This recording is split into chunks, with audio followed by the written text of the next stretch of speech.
99% of failures come from people who make excuses. It is better to offer no excuse than a bad one. Labor to keep alive in your breast that little spark of celestial fire called conscience.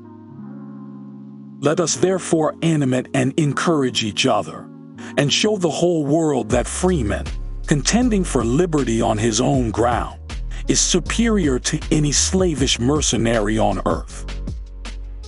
A primary object should be the education of our youth in the science of government.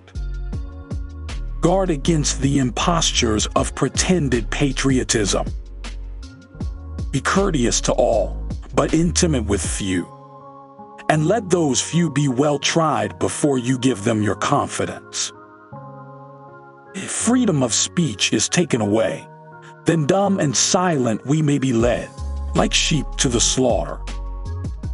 A free people ought not only to be armed, but disciplined, to which end a uniform and well-digested plan is requisite, and their safety and interest require that they should promote such manufactories as tend to render them independent of others for essential, particularly military supplies. My mother was the most beautiful woman I ever saw. All I am, I owe to my mother.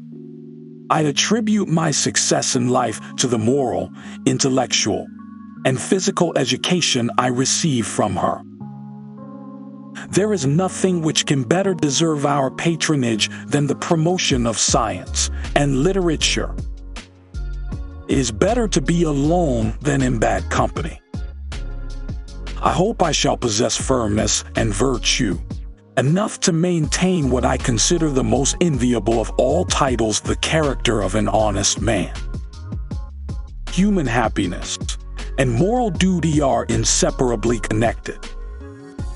Perseverance and spirit have done wonders in all ages.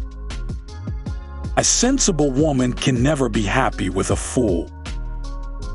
True friendship is a plant of slow growth and must undergo and withstand the shocks of adversity before it is entitled to appellation.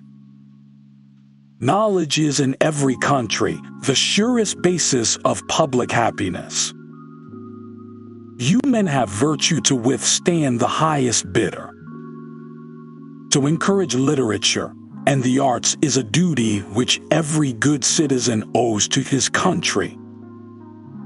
The government of the United States, which gives to bigotry no sanction, to persecution no assistance, requires only that those who live under its protection should demean themselves as good citizens.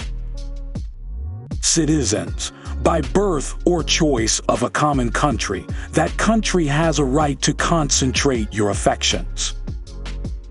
While we are zealously performing the duties of good citizens and soldiers, we certainly ought not to be inattentive to the higher duties of religion. The great mass of our citizens require only to understand matters rightly to form right decisions. My fellow citizens of the world, ask not what America will do for you, but what together we can do for the freedom of man. The name of American, which belongs to you in your national capacity, must always exalt the just pride of patriotism, more than any appellation derived from local discriminations. We began a contest for liberty, ill-provided with the means for the war, relying on our patriotism to supply the deficiency. Men may speculate as they will. They may talk of patriotism. They may draw a few examples from ancient stories of great achievements performed by its influence. But whoever builds upon it as a sufficient basis for conducting a long and bloody war can never be supported on this principle alone. To the distinguished character of patriot, it should be our highest glory to add the more distinguished character of Christian. The great fact to remember is that the trend of civilization itself is forever upward, that a line drawn through the middle of the peaks and the valleys of the centuries always has an upward trend. Compared with the perils which our forefathers conquered because they believed and were not afraid, we have still much to be thankful for. Government is not reason. It is not eloquence. It is force. And force, like fire, is a dangerous servant and a fearful master. Where are our men of abilities? Why do they not come forth to save their country? Our cruel and unrelenting enemy leaves us no choice but a brave resistance, or the most abject submission. This is all we can expect. The eyes of all our countrymen are now upon us, and we shall have their blessings and praises if happily we are the instruments of saving them from the tyranny meditated against them. Discipline is the soul of an army. It makes small numbers formidable, procures success to the weak, and esteem to all. The government sometimes participates in the national propensity and adopts through passion what reason would reject. At other times, it makes the animosity of the nation subservient to projects of hostility instigated by pride, ambition, and other sinister and pernicious motives. I'll die on my feet before I live on my knees. Someday, following the example of the United States of America, there will be a United States of Europe. The animosities of elections should have no place in our government, for the government must concern itself alone with the common weal.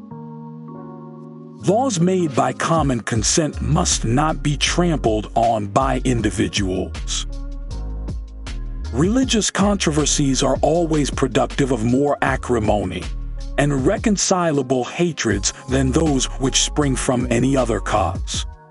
And I was not without hopes that the enlightened and liberal policy of the present age would have put an effective stop to contentions of this kind. Of all the animosities which have existed among mankind, those which are caused by a difference of sentiments in religion appear to be the most inveterate and distressing, and ought most to be deprecated. I had hoped that liberal and enlightened thought would have reconciled the Christians so that their religious fights would not endanger the peace of society. They came with a Bible and their religion, stole our land, crushed our spirit, and now tell us we should be thankful to the Lord for being saved. Reason and experience both forbid us to expect that national morality can prevail in exclusion of religious principles. Whatever may be conceded to the influence of refined education on minds of peculiar structure, reason and experience both forbid us to expect that national morality can prevail in exclusion of religious principle. If Christ were here now, there is one thing he would not be: a Christian. To please the people we offer what we ourselves disapprove. How can we afterwards defend our work? Let us raise a standard to which the wise and honest can repair. The rest is in the hands of God. I cannot imagine a God who rewards and punishes the objects of his creation, whose purposes are modeled after our own God, in short, who is but a reflection of human frailty. Religion is a byproduct of fear. For much of human history, it may have been a necessary evil, but why was it more evil than necessary? Isn't killing people in the name of God a pretty good definition of insanity? Make sure you are doing what God wants you to do, then do it with all your strength.